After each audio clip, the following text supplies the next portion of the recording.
अस्सलामुअलैकुम। मैं हूँ शेफ़न सिमरान। आज मैं आपके लिए लाया हूँ हलवाई स्टाइल रसगुल्ले की रेसिपी। हलवाई किस तरह से रसगुल्ले बनाते हैं सेम इस जैसे अब आप घर में भी बना सकते हैं। ना ये फटेंगे और ना ही अंदर से ये कच्चे होंगे। आज हम इस वीडियो में सारी बातें शेयर करेंगे, ये क्यों फट जाते हैं और क्यों अंदर से ये कच्चे रह जाते हैं।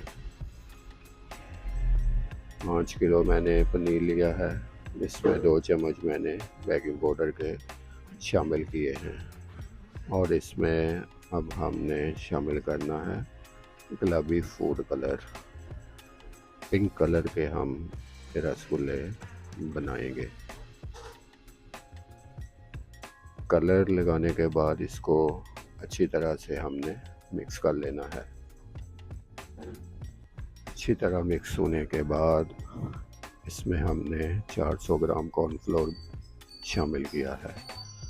ना ही सूजी मैंने इसमें शामिल की है और ना ही मैंने मैदा इसमें शामिल किया है। अच्छी तरह इसे मिक्स करें। अगर आप सूजी और मैदा इसमें शामिल करते हैं तो ये अंदर से आपके कच्चे होंगे। कॉर्नफ्लोर से आपके रसगुल्ले अंदर से कच्चे नहीं हो सकते, जूसी और सॉफ्ट होंगे। अच्छी तरह मिक्स करने के बाद इसके अब हमने बॉल बना लेने हैं। ना ये ज़्यादा बड़े होने चाहिए और ना ही ये ज़्यादा छोटे होने चाहिए। सारे बॉल मैंने इसके बना लिए हैं। अब हम इसको पकाएंगे। शीरा हमारा तैयार है। अच्छा जी, एक बात और है कि इसमें हमने अब शामिल करना है 1 चम्मच घी का। घी लगाने से शीरा हमारा ऊपर आ जाता है।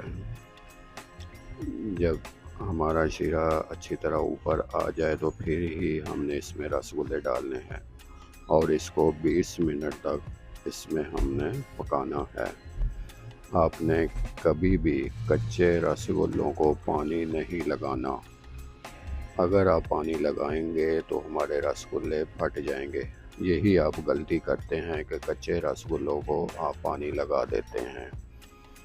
जब तक ये 5 मिनट से ज़्यादा 7-8 मिनट तक पक ना जाएं, फुलावट ना ले जाएं, फूल ना जाएं, साइज़ में डबल ना हो जाएं, आपने पानी नहीं लगाना। माशाल्लाह हमारे रसगुल्ले फूल चुके हैं, 7-8 मिनट हो चुके हैं।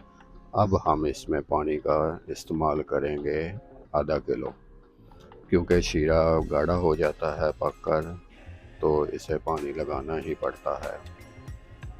मज़ीद पकने के बाद इसमें आधा किलो पानी हमने और शामिल करना है।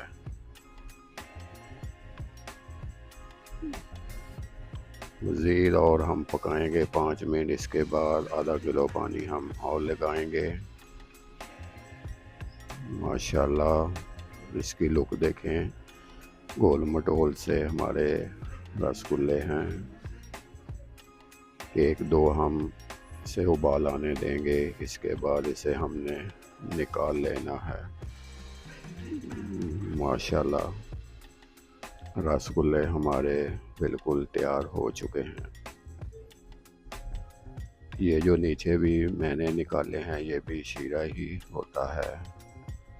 इसमें हमने सारे रसगुल्ले जो है वो निकाल लेने हैं। अगर आप ये रेसिपी फॉलो करेंगे तो फिर आपसे सेम इसी तरह के ये रसगुल्ले बनेंगे। और सबसे अहम, सूजी और मैदे का भी आपने इस्तेमाल नहीं करना। इससे रसगुल्ले हमारे जो हैं वो अंदर से कच्चे रह जाते हैं। यही वो गलती है जो आप करते हैं। वीडियो आपको अच्छी लगी तो इसे लाइक कर दें और अपने दोस्तों के साथ शेयर कर दें। आज के लिए इतना ही। मिलते हैं एक नई वीडियो के साथ। अपना ख्याल रखिएगा। अल्लाह हाफिज़।